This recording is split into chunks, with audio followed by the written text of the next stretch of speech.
Olá, patroas! Estamos aqui para mais um episódio do Patroa Podcast. E hoje estamos aqui com esse look maravilhoso da loja Lipivinha Modas. Já segue aí no Instagram. É daqui de Niterói também. E tem vários looks super interessantes que com certeza algum vai agradar você. Hoje estou aqui com a Débora Coutinho. Ela é psicóloga e psicopedagoga, né, Débora? Fala um pouquinho aí, que eu sei que você tem bastante coisa na sua carreira. Fala que você, né, dá aula em faculdade. Fala um pouquinho da sua carreira pra gente. Olá, pessoal. Bom, eu sou a Débora Coutinho, psicóloga, terapeuta cognitivo-comportamental, neuropsicóloga, especialista em psicopedagogia. Atuo em 2 consultórios, em 2 municípios diferentes, né, aqui no centro de Niterói. Consultório localizado ali na Rua da Conceição e um outro consultório onde nós temos uma equipe multidisciplinar lá no Parque das Águas Empresarial, no município de São Gonçalo. E tenho o prazer também de fazer parte do corpo docente da Faculdade Maria Tereza, né, localizada aqui em Niterói. Ah, que bacana. Então, vamos lá, Débora. Você pode compartilhar com a gente o que te levou a escolher a área da psicologia? Bom, então, a psicologia foi há muito tempo, né? Então, eu escolhi a psicologia ainda bem nova, adolescente, e tentando, né, recobrar a memória há pouco tempo, né? Pensando, gente, por quê, né? Desde que eu me entendo por gente, eu sempre pensei na psicologia.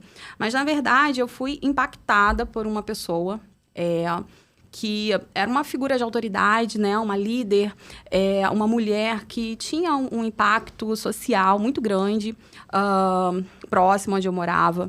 Então, ela fazia trabalhos com meninas, né? Então, essa mulher, ela me influenciou, né? De uma forma muito, muito direta, ainda em torno dos 15 anos que eu a conheci.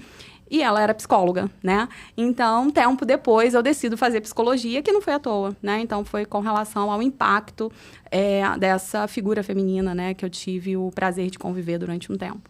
E a gente estava comentando, né, que seu foco são as crianças, né? Essa parte mais infantil. Por que você foi nesse nicho infantil e não querer fazer tanto para adulto? Então, eu penso que, assim, na psicologia, assim como em muitas áreas, muitas das vezes nós idealizamos, né? Então, a gente se forma e a gente imagina, constrói uma ideia. Eu quero me formar e atender mulheres, né? Que a minha idealização era essa, né? Me formar e atender mulheres. Abrir um consultório, atender mulheres para tratar questões relacionadas à ansiedade, depressão, transtornos de personalidade, questões de autocuidado, né? Autoestima. Sendo que eu fui escolhida, né? Então, eu penso que, assim, o público infantil é uma área, né, da minha carreira, da minha profissão, que acabou me escolhendo, né? Então, eu fui escolhida por esse público. Eu recebi, há cerca de 10 anos atrás, né, um paciente que me impactou bastante, uma situação que me impactou bastante, e eu fiquei muito envolvida ali com a família, né? Então, a partir daí, eu decidi me dedicar também ao público infantil.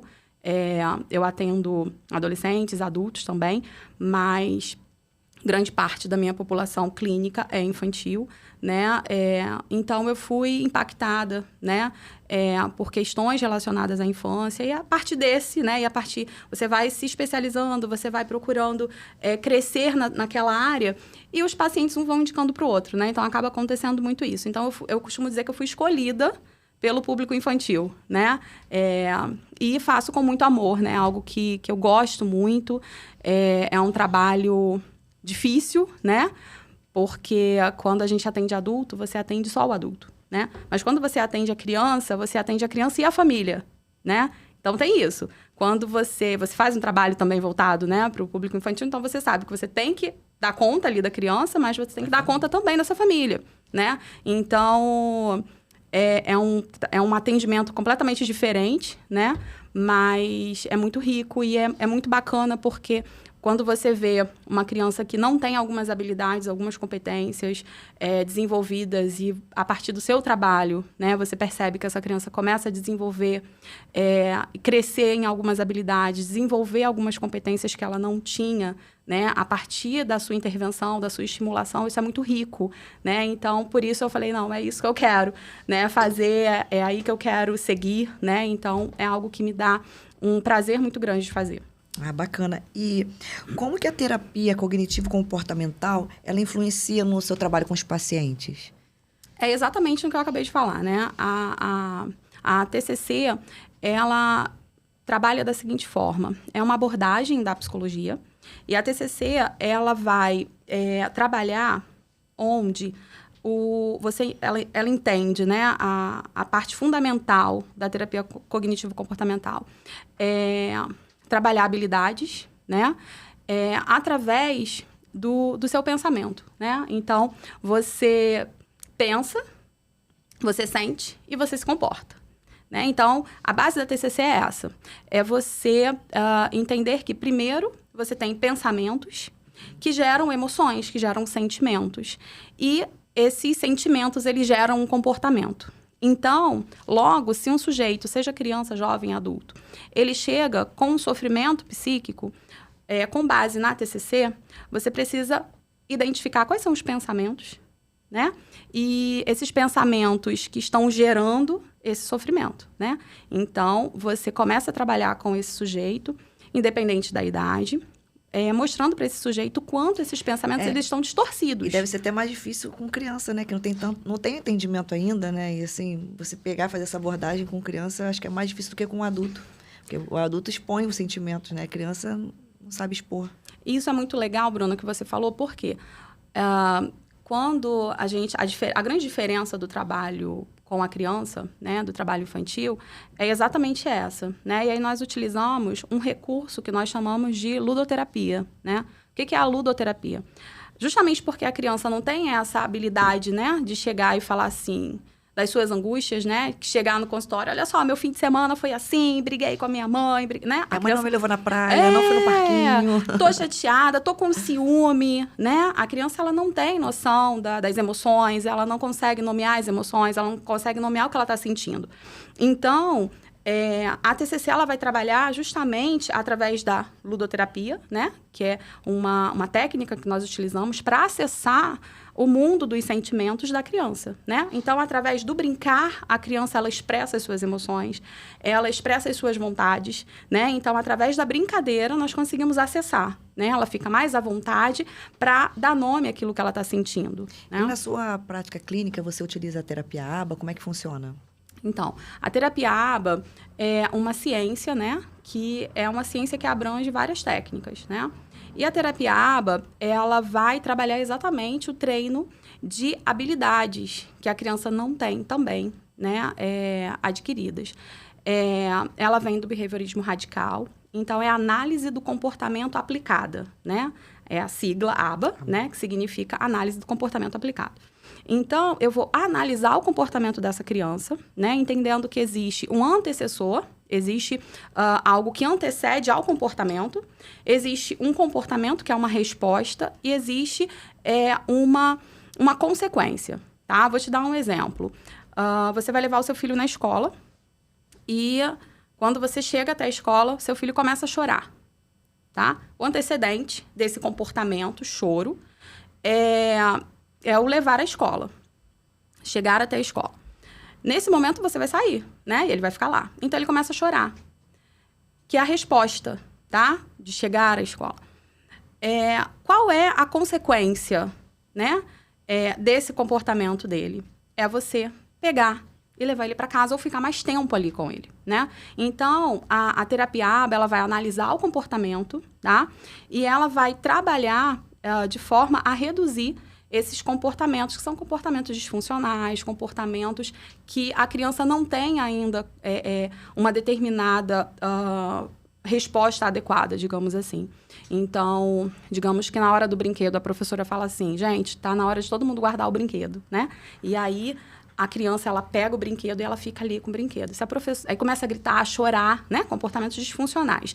E a professora fala assim, tudo bem, você pode ficar mais tempo com o brinquedo desde que você fique quietinha. O que ela vai fazer toda vez que ela quiser ficar com o brinquedo? Ela vai gritar, chorar, espernear, né? Então, nós estamos reforçando um comportamento, tá? Então, o behaviorismo, ele vai trabalhar exatamente isso, né? Então, vem dessa ideia de reforço, né? Então, todo comportamento, ele é mantido porque tem um reforço.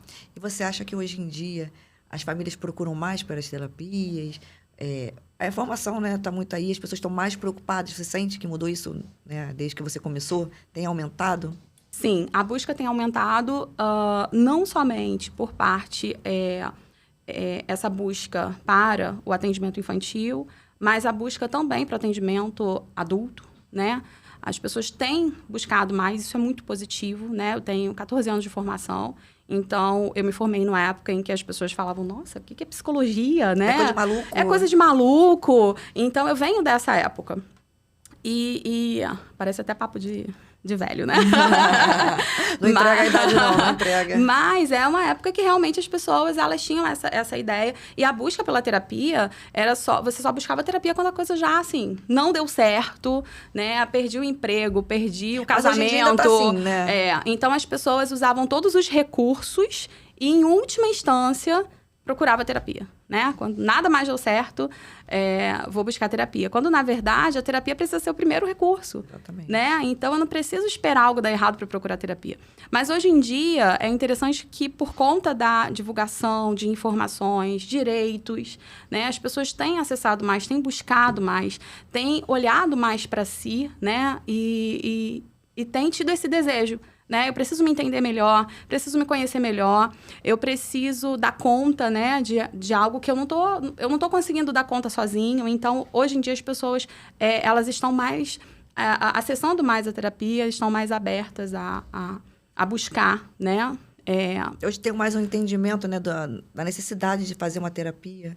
Sim. Né, tanto individual, quanto de casal, quanto infantil, né? Sim, a saúde mental hoje, né? Pós-pandemia, então, né? Pós-pandemia, então, assim, em que a população foi muito prejudicada, né? A pandemia trouxe um dano muito grande à saúde mental da população. Então, hoje em dia, as pessoas têm buscado muito mais, né? Tem se falado muito mais de sintomas, né? Eu acho que, assim, a mídia tem falado muito, né? Então, as pessoas têm tido esse acesso. Eu conheço pessoas que não sabiam, assim, nossa, eu tenho tal sintoma. Eu não sabia que isso era relacionado à ansiedade, né? As pessoas não sabiam como era uma crise de ansiedade, né? Então, algo que é tão comum pra gente, né? Que é da saúde mental. Então, as pessoas não sabiam, né? Claro que, assim, nem tudo...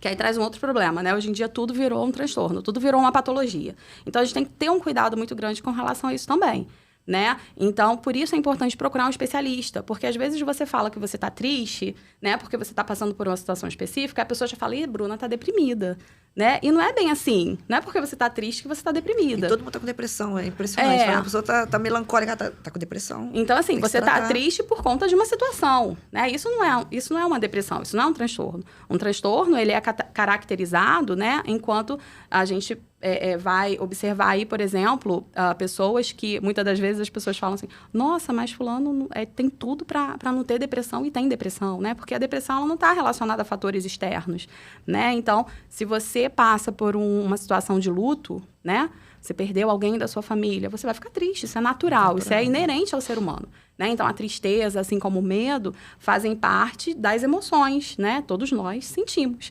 Mas o aumento, a frequência e a intensidade dessas emoções é que transforma isso num transtorno, né? Então, é importante diferenciar. E qual é a importância da psicopedagogia no trabalho do seu desenvolvimento pessoal? Como é que você pode explicar? O que te ajuda, né, a psicopedagogia?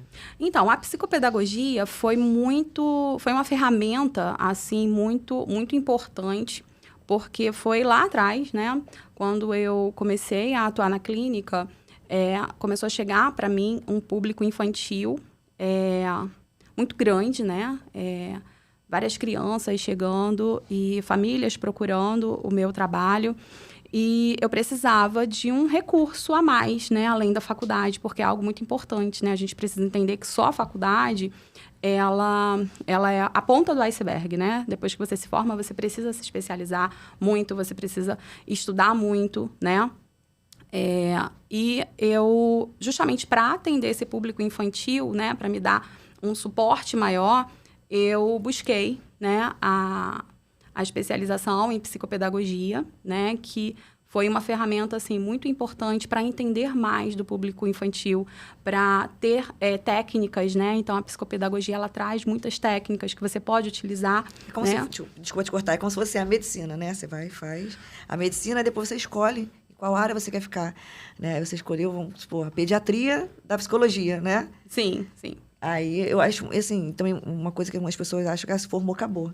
A gente tem que estar em constante desenvolvimento, fazendo curso, estar se atualizando, porque cada hora a gente descobre uma coisa diferente, a gente busca técnicas diferentes, né? Hoje você tem a aba, tem a outra que você falou A neuropsicologia também, né? A TCC.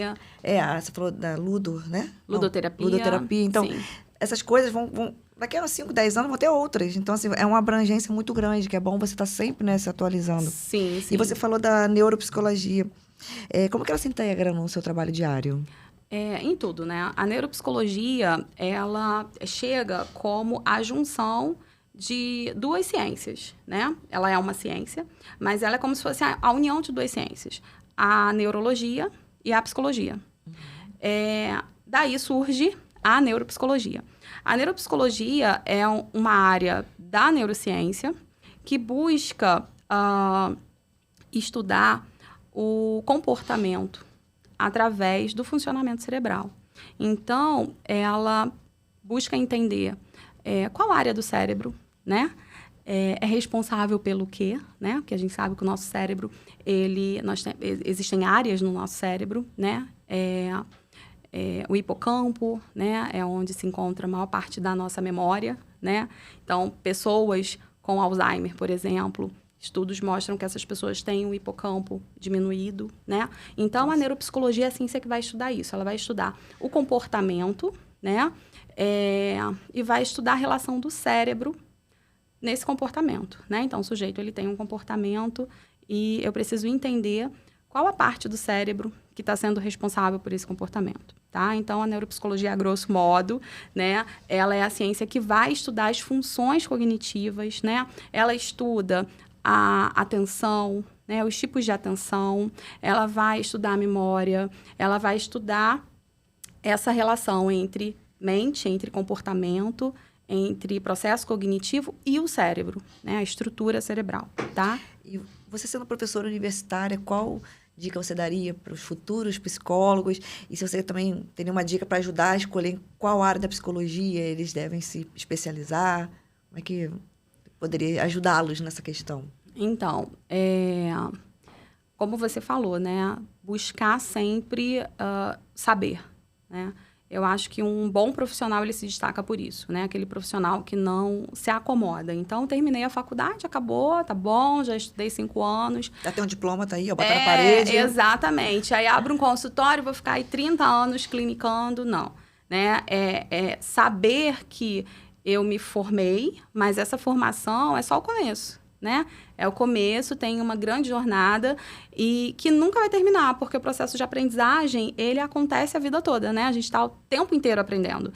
E a neuropsicologia, inclusive, ela vai estudar as funções cognitivas e ela traz muito essa questão, né? Quando eu não uso, aquilo que eu não uso entra em desuso, né? O que é isso? O processo cognitivo, né? Quando a gente percebe aí o idoso, né? O idoso, ele vai tendo prejuízo cognitivo justamente porque ele fica lá quietinho, paradinho, sem muita atividade. Então, aquele idoso que toma conta do neto, né? Que se aposentou e continua trabalhando, né? Ele continua trabalhando esse cérebro. Então, a gente precisa entender, né? E eu acho que os alunos que estão se formando agora, eles precisam ter essa ideia. Eu tenho que estar sempre me qualificando. E o código de ética, né? Da psicologia, ele traz exatamente isso, né? Que é a formação continuada, né? Esse tripé. Então, para eu atuar como psicólogo, eu preciso exercitar, né? Eu preciso me adequar digamos assim, a esse tripé, né? Que é supervisão, terapia e formação continuada. Eu preciso continuar me qualificando, me especializando, buscando crescer. Para tudo, né? Exatamente. Então, para todas as áreas, né? E, assim, tem algum teste de capacidade que a pessoa faz para poder descobrir qual área da psicologia ela tem mais domínio, tem mais interesse? Como é que é essa parte? Quando o profissional, né, quando o estudante ele se forma e se torna um profissional, geralmente na própria faculdade ele tem contato com várias abordagens, tá? Então isso é muito interessante, porque quando ele se forma, ele já tem uma ideia. Visão geral, né? Exatamente. Então você já vai conhecendo, é como no direito, né? Então você já vai conhecendo a área da família, área criminalista, né? Então, você já vai tendo essa ideia. Então, na psicologia acontece da mesma forma. O estudante, ele já vai tendo contato com a psicanálise, né? Ele já vai tendo contato com a TCC e tantas outras abordagens, até para que quando ele se forme, né? Ele possa, então, dar seguimento, continuar. Ele gostou mais. Exatamente. Né? E como é que foi a ideia que você teve de criar o centro, né? Centro Cuidar, né? Centro Cuidar de Desenvolvimento, né? Isso. E, assim, é um espaço multidisciplinar. Como é que você também faz a seleção das pessoas do seu, né, que estão trabalhando junto com você? Como é que é? Explica um pouquinho lá, conta pra gente sobre o seu espaço. Então, o Centro de Desenvolvimento Cuidar, o cuidar, eu acho que é muito interessante, que é o que a gente faz, né? É esse cuidar do outro, que não só do paciente em si, mas da família, né? Então, nós somos um espaço em que o que eu acho que é muito interessante ali é essa humanização e essa individualização, né? Nós conseguimos oferecer um atendimento individualizado, né? Então, os nossos pacientes, seja criança, adolescente, adulto, eles são pacientes em que nós conhecemos a família, né? Sabemos da vida, conhecemos os avós dos nossos pacientes, conhecemos... Então, é muito interessante porque... acolhimento, né? Exatamente. Então, é um acolhimento que não é um lugar que você leva o teu filho, né? Deixa lá. Aí eu costumo dizer, né, que você leva o seu filho para terapia, deixa lá. Foi tudo bem, mãezinha, tá tudo ok. Não é assim, né? Então, nós acolhemos a família, acolhemos essa demanda e... O nosso diferencial é esse, né? Que nós entendemos todas as necessidades dos nossos pacientes, promovemos um atendimento individual, né? Para o desenvolvimento daquela criança. Lá nós temos psicologia, psicopedagogia, fonoaudiologia, né? Então, nós temos vários profissionais que formam uma equipe multidisciplinar, né? Que tem o mesmo olhar, que tem a mesma visão. Né? Então, isso que é o legal, né? Então, assim, o diferencial do nosso espaço é ter a mesma visão sobre esse sujeito. Então, a fono, né? Ela dialoga comigo, a gente conversa sobre aquilo que essa criança precisa, né? Qual o atendimento que ela está precisando nesse momento, qual o tipo de habilidade que precisa desenvolver. Aí, como que é um dia típico seu sobre sua liderança, né? Você... faz a reunião depois, no final do dia, você tem uma vez na semana. Como é que você trata por cada paciente? Por mais que a fono atenda e você atenda em conjunto o mesmo paciente, como é que vocês chegam no consenso em qual diagnóstico dar? Como é que, sobre todos os processos que vão levar à melhora daquele paciente? Como é que é? Nós temos reuniões, né? Reuniões semanais, mas nós estamos sempre trocando também, né? Então, assim, entre um paciente e outro, tem um tempo, um paciente faltou, vem aqui, vamos conversar. Então, a gente aproveita toda a oportunidade para trocar. Trocamos informações sobre... olha, o paciente X, ele está apresentando uma determinada questão em casa com a família. Então, tenta trabalhar isso também, né? Então, é interessante que, às vezes, chega assim, a mãe... Olha, eu vou levar vou dar um nome aqui. Vou levar o Joãozinho amanhã para vacinar. E ele tá gritando, chorando toda vez que fala em vacina. Já disse que não vai, pelo amor de Deus, ajuda. Então, eu vou trabalhar isso na ludoterapia, a fono vai trabalhar isso, a psicopedagoga vai trabalhar isso. Então, esse é o legal, né? Porque todos estão ali em prol de uma mesma conquista, né? E aí, muitas das vezes, o retorno é, olha que legal, ele aceitou, ele topou, né? Então, essa questão ela é trabalhada entre todos os profissionais, né, para que a gente tenha o mesmo, né, objetivo alcançado. E quais são, assim, os principais desafios que você tem, né, em gerenciar tudo isso? lá no Centro Cuidar? Desafios? Então, deixa eu pensar aqui, porque manter... eu acho que o que é desafiador, né? E é algo que me motiva muito ao mesmo tempo, é manter esse acolhimento individual, né? Falar com você agora sobre as suas questões, né? Te auxiliar, auxiliar aquela outra família, né? E aí, assim, como eu falei, quando a gente atende o público infantil, nós cuidamos da criança, mas nós cuidamos também da família, né? Então, uma família tem uma demanda, traz uma questão, uma outra família traz uma outra questão. Então, é saber, né? Sair daqui, né? E ir para essa outra, né? Então, um atendimento atrás do outro. Você tem um volume muito grande, né? De atendimentos semanais. Sim. Então, nos dias que nós estamos lá em atendimento, costuma ser de 8 da manhã às 20 horas, né? Então, um paciente seguido do outro. Então, o maior desafio é exatamente esse, é você sair daquele momento e entrar, né, num outro momento, numa outra situação. Então, o maior desafio é você conseguir continuar à frente, né? Que existem muitos profissionais que colocam outras pessoas para atender e ficam só no administrativo, né? Mas eu faço questão de estar à frente, de estar atendendo cada um dos meus pacientes, né? Então...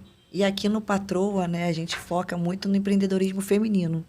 Você sendo da área da saúde, você sofreu algum obstáculo, né, no início de carreira por você ser mulher? Ou você acha que a psicologia, assim, é até uma área que a gente vê muito mais o público feminino, né, dominando essa área de psicologia? Tem, claro, ótimos psicólogos, homens também. Mas você sofreu algum obstáculo, você teve alguma dificuldade no início dessa carreira por ser mulher? Ou você achou que foi normal? Assim, atender os pacientes, né? A demanda que eu atendo, né? Que é muito mais voltada para o público infantil. Eu não tive, né, grandes dificuldades com relação à minha prática clínica, à minha prática profissional, né? Por ser mulher, né? Acho que todo o desafio que a gente encontra maior é justamente essa coisa mais braçal, né? Então, tem que instalar o ar-condicionado, aí vem o cara para instalar o ar-condicionado no teu consultório, cobra um dinheirão, porque sabe que é mulher, né? Então, tem muito isso, a gente encontra muito essas questões, né? Que talvez se fosse um homem que estivesse ali, aí já é diferenciado, o papo é diferenciado. Então, a minha maior dificuldade é muito mais com relação a isso, né? Essa parte mais estrutural. Por não ter um homem, né? Ali à frente, administrando, organizando. Mulheres, né, Mas isso Então, assim, mas na minha prática clínica, né? Enquanto profissional da psicologia, não. Até porque, como você falou, né? Eu acho que é até mais fácil, né? As famílias confiarem numa psicóloga, né? Numa mulher, do que... Né? Apesar de ser um preconceito, né? Mas é muito mais fácil confiar as crianças é uma mulher que está atendendo. Professora escolar, né? Exatamente. Eu já recebi muita essa devolutiva, né? Eu quero colocar uma psicóloga mulher, né? Tem que ser. Eu vejo isso até na fotografia, né? Eu tenho um público infantil, né? Que muitos, até curioso, muitos dos meus fotografados, bebês, crianças, né? São seus pacientes, né? É muito bacana isso. Sim. E qual a sua experiência, assim, mais gratificante que você pode falar assim, caramba, essa aqui, né, relacionada à saúde mental, foi, para mim, a mais importante da minha carreira? Tem alguma? Ou pelo menos, você vai lembrar de várias. Lembra de pelo menos uma, duas? Tá, assim, eu penso que todas são importantíssimas, né? Porque, como eu falei, quando você trabalha com treino de habilidades, por exemplo, você recebeu uma criança e uma devolutiva de uma família que diz assim, nossa, Débora, há 5 anos nós não dormíamos à noite porque meu filho tinha problemas de insônia e agora ele já está conseguindo dormir através das suas orientações, através de todo o trabalho que você tem feito. Devolutivas como eu tenho muitas, né? Nós não conseguíamos sair, eu não conseguia sair, né, em família, porque a criança que tem alguma questão relacionada à saúde mental, a família inteira ela fica adoecida, né? Então, eu recebo devolutivas como essa, né? Nós não saíamos. Hoje em dia, eu vou fazer compras, eu vou ao shopping com meu filho e meu marido. Então, isso é muito gratificante, isso é muito rico, né? Então, eu recebo isso, né? Esse tipo de devolutiva a todo momento. Mas, quando você me coloca aí nessa situação de ter que falar Eu já tive pacientes, por exemplo, com ideação suicida, né? Então, adolescente. Então, eu tive uma situação de uma diretora escolar entrar em contato comigo, de uma adolescente entrar em contato comigo, né? E, Débora, tenho uma pessoa que está... Da própria adolescente entrar em contato comigo, falando, né, que ia tomar um remédio, que estava indo para o banheiro da escola, e ao mesmo tempo eu lá em contato com a diretora escolar, vai em tal lugar, vai no banheiro do andar tal, e essa diretora chegar e conseguir impedir, né? Então, assim, são situações, né, que como eu mantenho esse canal aberto, Você né? Mediadora de conflito, né? Sim, exatamente. Nossa, fazer o trabalho de polícia. Então, é exatamente isso. E assim, e ao mesmo tempo eu falando com ela, falando com a diretora, e eu pra ela, onde que você tá, né? Pra essa pessoa, onde que você tá? E essa pessoa, olha, eu tô em tal lugar, e eu, tá bom, olha só, vamos conversar. O que você tá pensando nesse momento? O que aconteceu Dá hoje? Uma enrolada nela. Enquanto isso, olha, ela tá em tal lugar, em tal andar. Então, assim, é muito gratificante, né? Depois você ver essa pessoa bem, essa pessoa estudando, se formando, trabalhando, vivendo a vida, você fala assim, nossa, que bom, porque a minha intervenção, né, clínica, a minha intervenção terapêutica impactou de alguma forma na vida dela. Quais são os mitos comuns sobre saúde mental que você enfrenta? Muitos mitos. Ninguém precisa de psicólogo. Só tomar um remedinho, né? É só tomar um remedinho, então... você tá com esse problema? Não, toma um remedinho aqui, precisa ir no psicólogo, não, né? Eu acho que esse é um dos principais, né? Porque, na verdade, eu costumo fazer uma analogia que é a seguinte. Se você tem uma manchinha na pele, né? E você coloca uma base, uma maquiagem, você não vai eliminar essa manchinha. Então, a medicação, ela vai atuar dessa forma, né? Ela vai camuflar aquele sintoma, né? Mas o que causou aquele sintoma, ele continua ali, né? Então, se você não tratar o que tá além da maquiagem, né? Então, se você não tratar o que está gerando esse sintoma, né? Seja um sintoma de ansiedade, de depressão, de algum transtorno, se você não tratar esse sintoma, né? Na fonte, né? Que está gerando...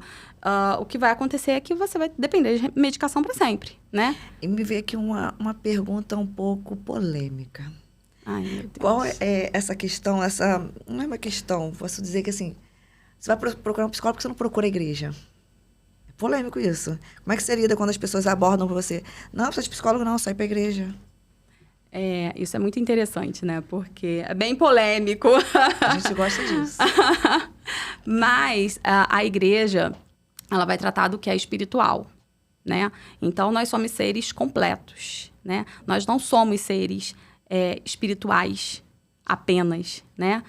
Nós somos seres espirituais, nós somos seres orgânicos, né? Então, existe aqui um processo bioquímico acontecendo no meu cérebro, que isso não tem nada a ver com o espiritual, né? Então, vou orar e aí o meu sono vai embora. O que eu acho interessante, por que as pessoas, né, não falam assim, quando, você tá depressiva, vai pra igreja. Por que as pessoas não falam assim, tá com dor de dente? Não, vai na igreja, né? Por que você pode ir ao dentista quando você está com dor de dente, né? Mas você não pode ir a um psicólogo quando você está deprimido, né? Então, assim, nós somos seres completos. Eu sou um ser espiritual, né? Existe a área espiritual, ok, eu preciso atender isso, eu preciso cuidar disso, independente da espiritualidade que eu entenda que é a melhor para mim, né? Mas eu preciso entender também que eu sou um ser psicológico, eu sou um ser biológico, né? Então, eu vou orar, eu tô com fome, eu vou orar e a fome vai passar. Isso não existe, né? Então, eu tenho também que atender tem a questão física, né? Então, eu tenho que me cuidar por completo. Do psicológico, do espiritual, né? Do meu físico, eu tenho que me cuidar, eu tenho que olhar, né? Aquilo que eu preciso melhorar em todos os sentidos, né? E como é que você equilibra a sua vida pessoal com o trabalho? Porque você trabalha tantas horas, sobra tempo. E como é que você também não absorve, não, né? Sobra. Sobrar tempo não sobra. E você, como é que você faz para não absorver, né? Porque são tantos casos, durante um dia, você chega em casa com a cabeça como, né? Bem cheia, assim... E como é que você faz para descarregar aquilo? Eu acho que, assim, algo muito interessante da psicologia é exatamente essa questão, né? Porque na própria formação a gente vai aprendendo, né? Aprendendo que uma história, ela tem 2 lados, né? Então, eu não posso absorver totalmente aquela informação. Eu preciso entender que aquela informação, ela está vindo a partir de um locutor, né? É a fala, né? Então, por exemplo, eu recebo a fala de uma mãe, né? Mas a respeito do filho, né? Mas aí, quando eu converso com o filho, a fala é outra, né? Então, eu preciso entender isso. Isso me traz uma neutralidade, né? Então, eu não estou ali para comprar a briga de ninguém, né? Porque eu acho que o que faz com que, às vezes, o profissional ele fique ali o tempo todo pensando, né? É ele se colocar. Então, eu estou ali como alguém que vai ouvir, que vai acolher aquilo que você está passando, mas eu preciso, né? E a própria graduação, ela vai me auxiliar nisso, né? A passar mecanismos e técnicas para que eu consiga me blindar. Né? Imagina, eu posso ter empatia, mas eu não posso ter uma empatia ao ponto de... absorver aquilo para você. Exatamente. Então, você está triste, né? Você é minha paciente, você está triste, eu vou ficar triste também. Como que eu vou atender outro paciente? Né? Imagina, a carga mental que você vai ter de todos esses atendimentos durante um dia. E assim, qual você acha que é o seu papel na comunidade? O que você ajuda as pessoas? Qual é o que te motiva a trabalhar, dar seu melhor cada vez mais? Falar mais sobre saúde mental, né? Eu acho que o meu papel e aquilo que eu consigo contribuir, né? Passando a importância da saúde mental para as pessoas, né? A importância do autocuidado, a importância de olhar para você, de parar um tempo, né? Porque não só eu, enquanto psicóloga, tenho uma vida corrida, né? Mas a Bruna também, né? Dá conta aí de um monte de coisa. Então, nós precisamos parar também, né? Então, eu penso que, assim, eu consigo trazer um impacto social, no sentido de mostrar para as famílias e para os meus pacientes a importância de você cuidar de você, né? Então, quando você busca terapia, você já está dando esse pontapé inicial, né? Eu estou cuidando de mim. Tu já quer aquilo, né? Exatamente. Basta seguir, focar. Né? Exatamente. Então, a minha fala é muito nesse sentido, né? Essa importância do autocuidado. Por mais que você dê conta de muita coisa, você tem que tirar um tempo para você, né? Então, eu dou conta fazendo isso, né? Você me perguntou, né, anteriormente, como que você dá conta? Eu entendo que eu tenho que dar conta de muita coisa, sim, com excelência daquilo que eu, né, assumo para fazer, mas que eu preciso também ter um meu tempo, né? É aquele tempo que você tira e eu vou treinar. Né? Eu vou pra academia, eu vou cuidar de mim, vou cuidar da minha... Salão de beleza. Exatamente. Vou dormir até tarde hoje. Hoje eu vou me permitir, né? Mas a gente precisa dar conta disso, eu preciso me cuidar também, né? Porque como eu cuido do outro, eu tenho que estar bem para cuidar. E como é que você personaliza essa abordagem, já que você falou que o atendimento lá é individualizado? Como é que você faz para cada pessoa? Como que você utiliza a abordagem? Então, como eu te falei, nós utilizamos algumas técnicas que são técnicas que buscam entender um comportamento específico, né? Se torna mais fácil, porque eu busco entender quais são os reforçadores, né? Aquilo que te atrai, né, e que te motiva a tal ação, a tal comportamento. Então, no atendimento infantil, por exemplo, quando a gente utiliza a aba, né, a gente faz essa análise específica do comportamento, né, como eu dei o exemplo. Então, eu faço a análise desse comportamento, né, o que está gerando esse comportamento, né? Então, a família chega com um sofrimento por conta de determinados comportamentos ou determinadas habilidades que o filho não tem.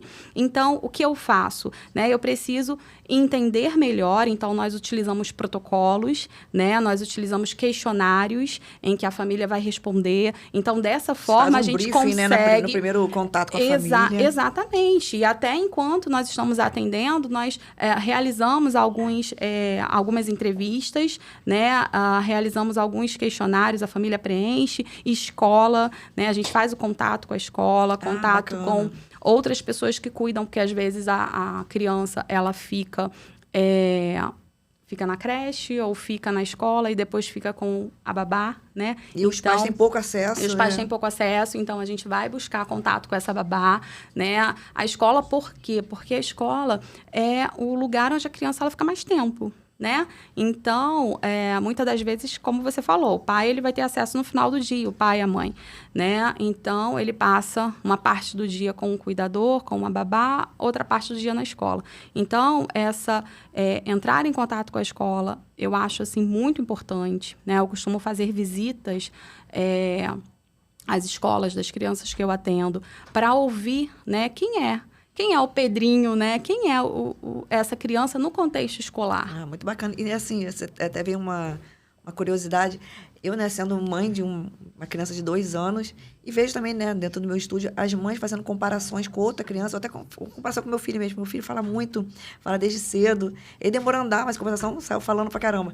Aí chega a mãe e fala assim, olha, meu filho não fala, tem tanto de idade, não fala, o amiguinho dele da escola já fala tudo. Como é que você lida para explicar a diferença de cada ser humano?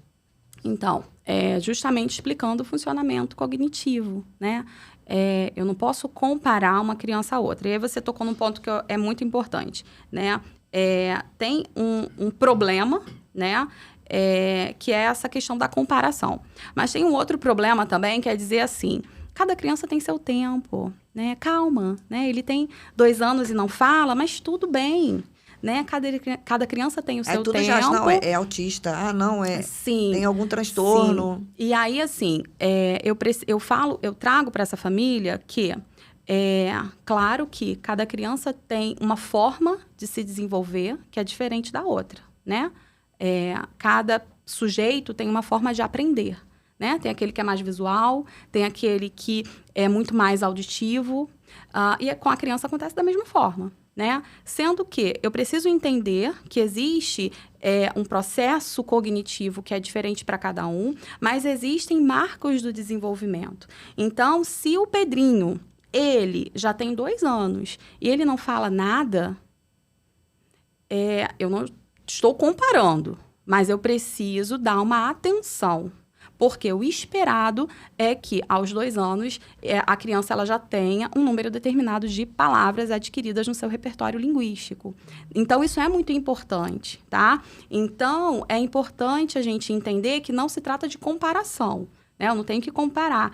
Então, Mas acho que a comparação é inevitável, né? É muito natural do ser humano, assim, para tudo. Sim, sim. A gente compara tudo, não tem jeito. Mas essa coisa assim, meu filho mais velho faz isso, então o mais novo, né? Acaba acontecendo isso, pais que têm mais de um filho. Mas, assim, não se trata de comparar. É importante essa atenção ao desenvolvimento, porque existem janelas, né, de aprendizagem, existem momentos em que é mais fácil você aprender uma determinada habilidade. E você já sentiu, assim, você dando um diagnóstico, e você vê a família, assim, super frustrada? Como é que você lidou com essa... Como é que você lida, né? Porque isso daí, praticamente todos os dias, você tem que dar um diagnóstico, e a pessoa, às vezes, não é aquilo que está esperando ouvir. Sim. Às vezes, a família está esperando ouvir. Mas não quer ouvir. E às vezes, ela não quer, né? Porque, às vezes, acontece da família, ela já querer enquadrar, né? Então, olha, o meu filho, ele faz isso, ela não quer entender que talvez seja uma outra questão, né? Vou dar um exemplo. Às vezes, a criança ela tem uma questão de ansiedade por conta do contexto familiar que ela vive, do ambiente, né? Então, ela prefere dizer que o filho tem um TDAH, né? Então, ela já chega, olha, eu preciso desse diagnóstico, né? Só que, assim, quem dá o diagnóstico não é a família, quem dá o diagnóstico é o profissional, né? Então, quem dá um psicodiagnóstico é o profissional da psicologia habilitado a realizar avaliações, né, psicológicas. E aí, quando eu realizo uma avaliação psicológica, é claro que eu ouço a família, ouço a queixa, né, da família, mas quem tem, né, o saber para chegar a competência, o estudo, enfim, para dizer se esse sintoma é relacionado a esse diagnóstico ou não, é o profissional, né? Então, sou eu que estou ali, então eu vou te ouvir, né, enquanto família, enquanto mãe que cuida desse filho, mas eu que tenho todas as ferramentas para poder te dizer, olha, Bruna, realmente é aquilo que você estava pensando, mas, como você falou, hoje em dia tudo é um transtorno, tudo é autismo, tudo é TDAH, tudo é, né, tudo é ansiedade, tudo é depressão. A gente precisa ter um cuidado muito grande, que é olhar, né, para cada sintoma, né? Então, a criança olha nos olhos, ela é autista. A criança, ela não gosta de brincar com outras crianças, ela é autista. E não é bem assim, né? Então, eu costumo dizer que sintoma não é sinal de um sintoma isolado, ele não fecha diagnóstico, né? Então, eu espirrei aqui, eu tô gripada? Não. Pode ser um processo alérgico, né? Então, pode ser várias coisas, inclusive ser gripe. Então, quando eu fecho um diagnóstico de um transtorno mental, ele funciona da mesma forma. Eu preciso de um grupo de sintomas, né? Que eu observo, né? Esses sinais, entendo que são sintomas e que me direcionam para um determinado diagnóstico. Entendi. Você consegue lembrar de algum caso, assim, de algum paciente que, né, teve um processo muito árduo no passado e hoje é um case de sucesso para você? Ah, sim. Paciente adulto, tem vários. Não posso dar muitas dicas porque ele me segue. Mas tem um paciente que ele chegou num processo muito difícil e hoje, né, ele se tornou assim, alavancou. E eu falo assim, nossa, que bacana, né? Porque eu fui uma das muitas peças, né, que auxiliaram, né? Claro que não foi por conta da psicologia, mas, assim, naquele momento eu fui um dos muitos instrumentos, né, utilizados para poder auxiliar no desenvolvimento dele. E como é que você avalia esse progresso de cada paciente? Você usa métricas? Como é que funciona essa avaliação? Você fala de desenvolvimento? No geral, assim. Então, a gente, assim, como a gente trabalha muito com essa coisa individualizada, não tem como a gente pensar num geral, né? Mas, desenvolvimento infantil, por exemplo, nós realizamos a aplicação de algumas escalas, né? Como eu te falei. Então, digamos, seu filho, ele tem 2 anos, né? Ele chega para atender uma determinada demanda, né? Talvez ele está apresentando uma queixa, né? E aí, nesse primeiro momento, eu deixo com você algumas escalas, tá? Que vão avaliar o comportamento, que vão avaliar como ele é em casa, né? As questões que ele apresenta. E essas escalas, elas medem, né? Elas trazem um resultado, tá? Eu faço um trabalho, voltar em cima daquelas habilidades que ele ainda não tem, aquelas competências que ele ainda não tem, ainda não adquiriu, e que isso é um problema, né, na vida social dele.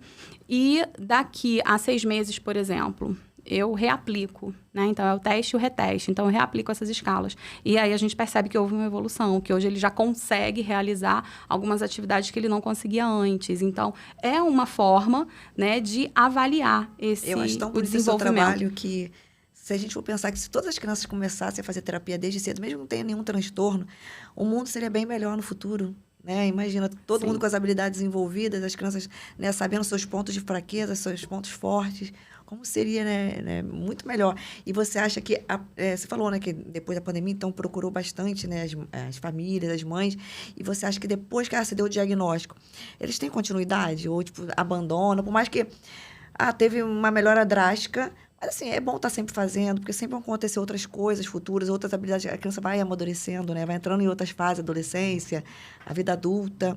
Você acha que tem um abandono? Com essa faixa, assim, Bruna, de 10 crianças, depois do diagnóstico, 3 voltam. 3 dão continuidade. Então, essa é uma questão, né? Eu costumo falar muito assim, eu trabalho com avaliação neuropsicológica. E aí, tem muitas famílias que procuram porque um neuropediatra pediu, porque a escola pediu, né? Até para que a família possa acessar direitos, né? A criança que tem um diagnóstico, ela tem direito à inclusão, né? Uma educação inclusiva, né? Então, o que acontece? As famílias, elas buscam e você fecha, né, um diagnóstico. Você faz uma avaliação neuropsicológica, entrega para a família. Eu costumo falar muito o seguinte, essa avaliação é para que se chegue a um diagnóstico assertivo, né? Mas não é para você pegar esse documento e você guardar na gaveta, né? Porque você avalia para você estimular, tá? Então, se eu faço uma avaliação e eu percebo que você tem um comprometimento na sua memória, eu preciso estimular a memória, né? Esse processo cognitivo que está prejudicado, tá? Então, a avaliação, ela é para uma reabilitação, tá? Então, se essa avaliação, ela apresentou um prejuízo, tá? Eu preciso estimular, né? Eu preciso reabilitar para que você consiga melhorar nessa área específica. né? Então, quando você falou anteriormente da questão quais são os medidores de evolução, né? Na questão do adulto, por exemplo, né? Então, você chega com sintomas de ansiedade muito, muito altos, né? Com muitos sintomas de ansiedade. E acho que na primeira consulta já vai resolver os problemas, né? Eu faço uma aplicação de uma testagem e aí eu chego lá numa pontuação que você apresenta uma ansiedade grave, né? Então, eu entro com um processo terapêutico, daqui a alguns meses, né, eu reaplico esse mesmo teste e eu já percebo uma evolução. Então, aquele sintoma que você tinha, por exemplo, que ajudou lá a aumentar essa pontuação, como insônia, né? Não, Débora, hoje a minha insônia diminuiu. Hoje aquele sintoma de taquicardia diminuiu. Aí você vai atualizando então, a escala, gente né? vai atualizando e até observando onde que eu preciso agora, né? Qual a atenção maior que eu preciso ter no meu atendimento com você, no meu trabalho com você. Então, serve tanto para avaliar o infantil quanto o adulto, né? Mas acontece muito essa questão da pessoa pegar esse documento, pegar esse diagnóstico e não voltar mais. E isso não vai ajudar, né? Porque esse sintoma de ansiedade, esse prejuízo talvez cognitivo com relação à aprendizagem vai continuar se não tiver uma estimulação. Só saber que você é ansiosa, né, não vai melhorar em nada, né? Você vai saber, então isso é bom quando você tem um diagnóstico, nossa, então hoje eu entendo porque eu funciono dessa maneira. E qual você acha que é o papel da família nesse processo terapêutico, tanto na criança quanto no adulto? Por mais que o adulto não leve os pais para participar, né? Mas o que você acha depois do convívio em casa? O que você dá de dicas para esse adulto também? De agir em casa, no trabalho, com os amigos? Você dá assim... Sim. Então, pensando no público infantil, a família, ela é um instrumento importantíssimo, né?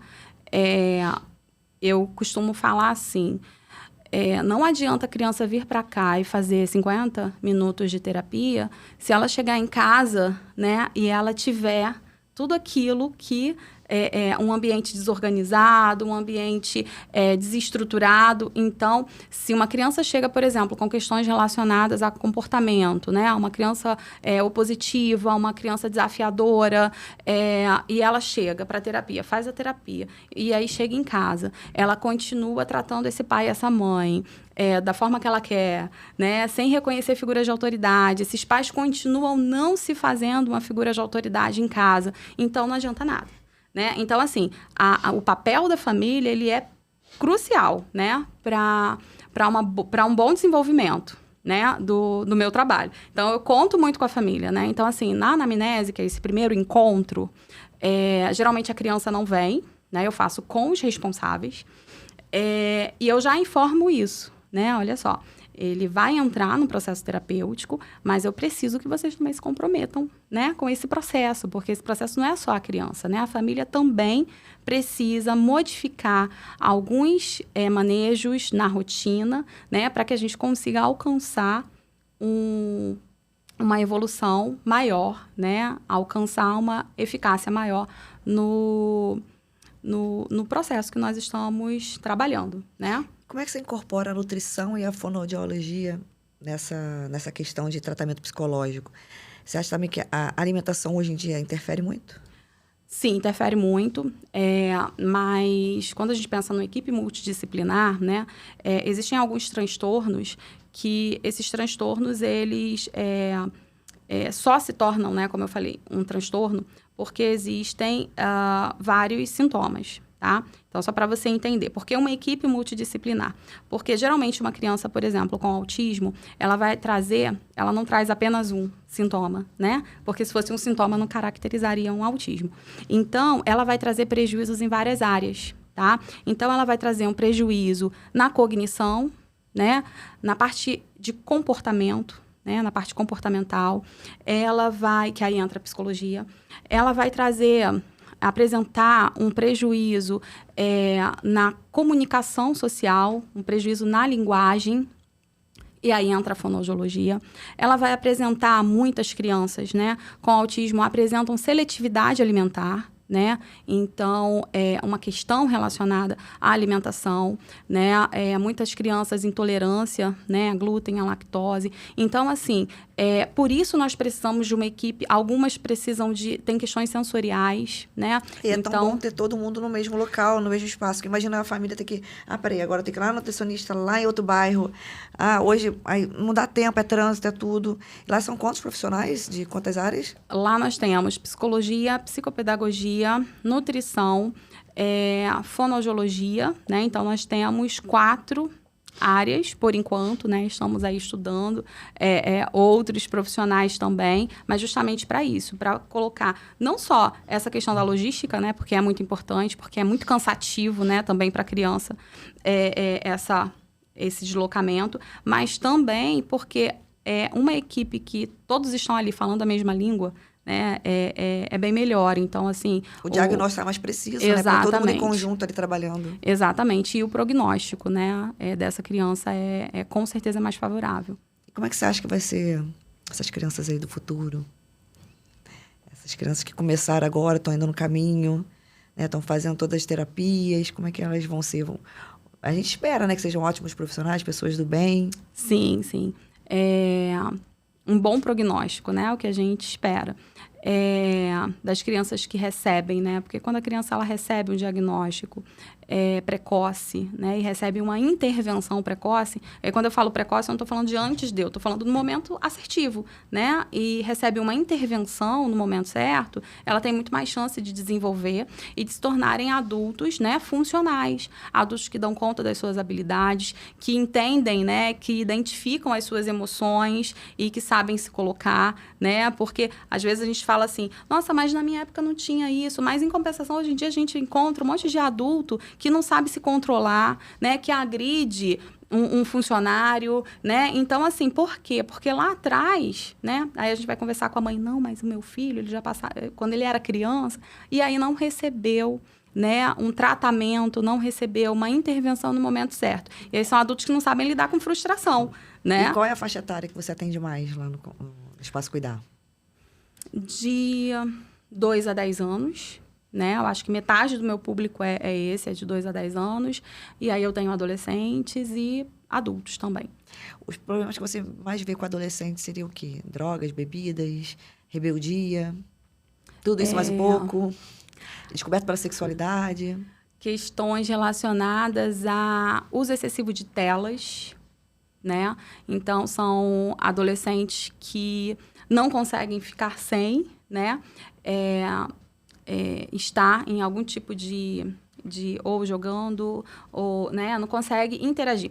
E quando a gente fala de uso excessivo de telas, e aí na adolescência, por que isso é um problema? Porque esse adolescente, ele vai crescer, né? E quando ele cresce, né, quando ele faz lá os seus 21, 22 anos, eu tenho alguns jovens, assim, e que falam, né, que, eu fico jogando, entro à noite jogando e tal. E aí você fala assim, você já namorou? Não, só virtual, né? Então, mas por quê, né? Eu tive um jovem que mas como assim só virtual? E aí ele, não, eu só consigo chegar em alguém virtualmente, ou seja, acontece um prejuízo tão grande na habilidade social, né? O que é habilidade social? É você conseguir chegar num ambiente... Não tem o famoso desenrolo.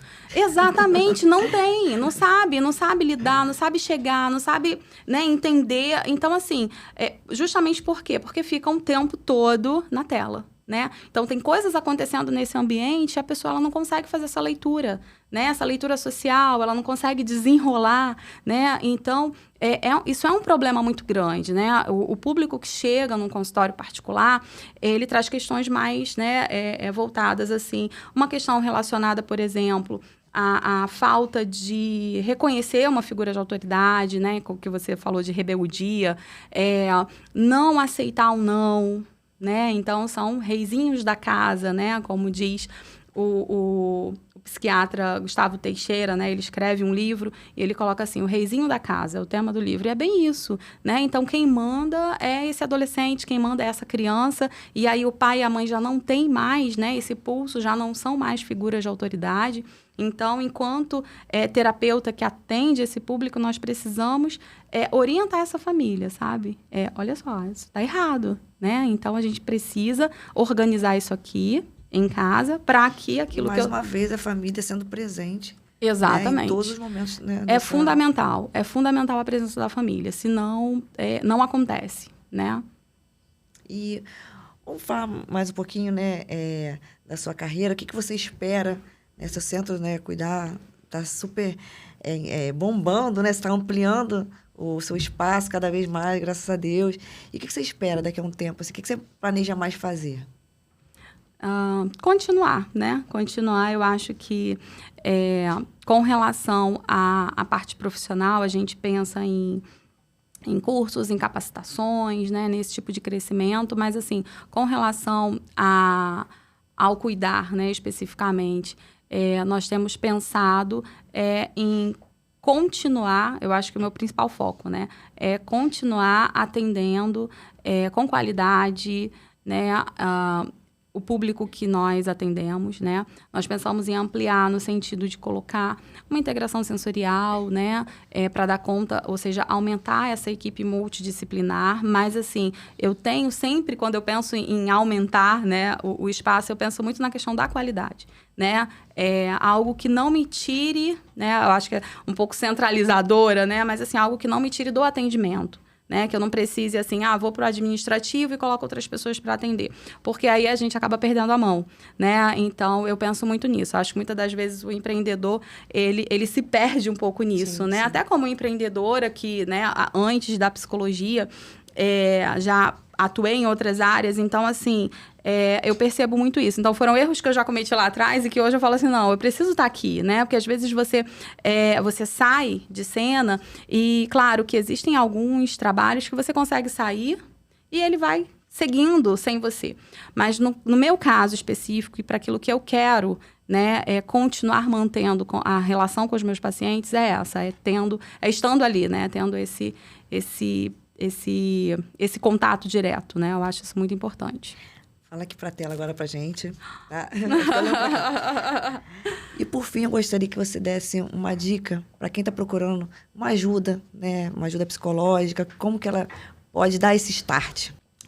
É muito importante, né? Esse olhar para a saúde mental, esse olhar para esse autocuidado, né? Buscar uma ajuda que precisa ser... não primeiro, né? Vou a um psiquiatra, vou buscar uma medicação, vou pegar uma medicação com alguém. Então, assim, buscar um profissional que te acolha, né? Para que você consiga ter um direcionamento. Um ponto importante, né? Eu já tive um outro profissional que não me atendeu, que não foi legal, tive uma experiência ruim, esquece, né? E tenta de novo, tá? Porque na psicologia, assim como em qualquer área, né? Nós vamos encontrar profissionais que têm um vínculo melhor, que eu vou conseguir me identificar melhor. Então, não esquecer, né? De você não esquecer de se cuidar e começando pela saúde mental. Porque a saúde mental estando bem, né? Eu acho que assim, a mente estando bem, tudo vai bem, né? Fala pra gente seu Instagram... Né? Você já falou que a gente se encontra você aqui em Niterói, pertinho. A gente encontra também lá em São Gonçalo. Isso. Aqui em Niterói, na Rua da Conceição, né? Lá em São Gonçalo, no Parque das Águas Empresarial, né? Que é um centro comercial. O meu Instagram, Débora CS Coutinho, né? E o Instagram do Centro de Desenvolvimento Cuidar, né? Que eu acho, se eu não me engano, Cuidar Centro de Desenvolvimento, tudo junto, né? Por lá.